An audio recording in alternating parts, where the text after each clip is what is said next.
Hi, welcome to my Tidbits for the week. Today I wanted to talk about closing date. What does that mean if you're selling and if you're buying? Closing date is kind of one of those, well, it's exciting if you're the buyer and you get to move into your new home and you get to spend time on the Cape and get to do all kinds of fun things, and that's a lot to look forward to. And if you're a seller, it could be melancholy that you're leaving this home that you've had for a number of years and you're moving on, or you're buying something else, and it can be exciting as well. But I wanted to talk about some of the things that are the responsibility of the seller and the buyer on closing date.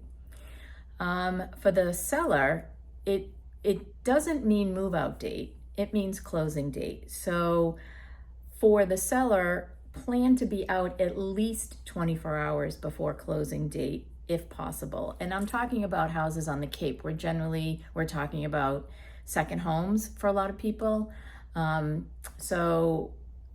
Just speaking from experience, that it's best to be out the day before, if at all possible. Even if it's not your second home, it's a primary residence. Check into a hotel for the night before closing. There's a lot to do when you're moving and getting rid of furniture and moving things out of the property and making sure you're leaving keys and garage door remotes and that the house is all locked up. And then on top of all of that, it has to be clean. So you are responsible for ensuring that the refrigerator's been cleaned out, the stove is clean, the floors have been swept. It doesn't have to be, you not have to hire professional cleaners, although that may be a lot easier for most people.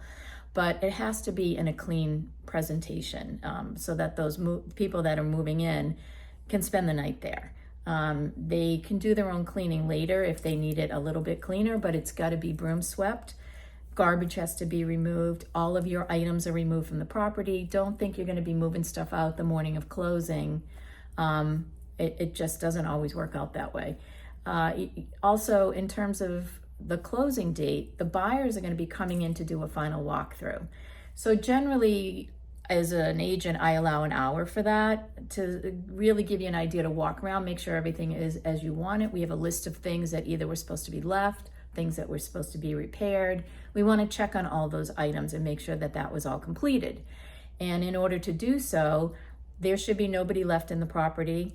They should be completely moved out. And the walkthrough means that that's the opportunity for the buyers to check on the property and make sure it is as they expect it to be before they go and sign and close on the house.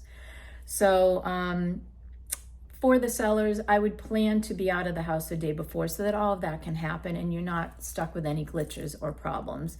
And as an agent, seen everything, saw something today, the sellers, we were all nervous that this wasn't going to happen, that there were too many things, that hadn't been tied up in time for the closing.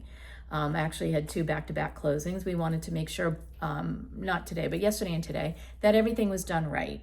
The first closing, the seller had a lot of responsibility to complete a lot of tasks of repairs, and we wanted to make sure that was done, and we tested everything to make sure it was.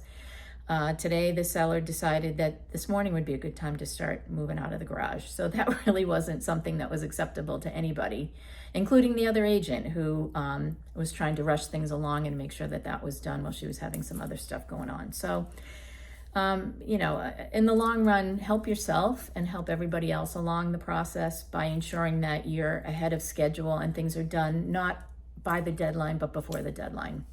So we had the walkthrough this morning at 9 and there was still stuff going on. So, fortunately for us, the buyers were really great people and very easygoing and were able to kind of wait until the very last minute and it was done.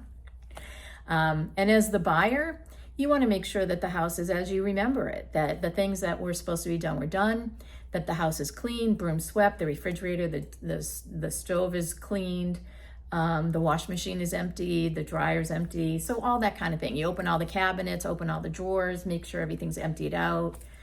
And then generally the sellers will leave keys, garage door remotes, and then any booklets for any appliances that you have in the property that they have on hand, they're going to leave that. Sometimes they'll leave blueprints, they'll leave pictures of the house, they'll leave whatever they think will be pertinent to the property.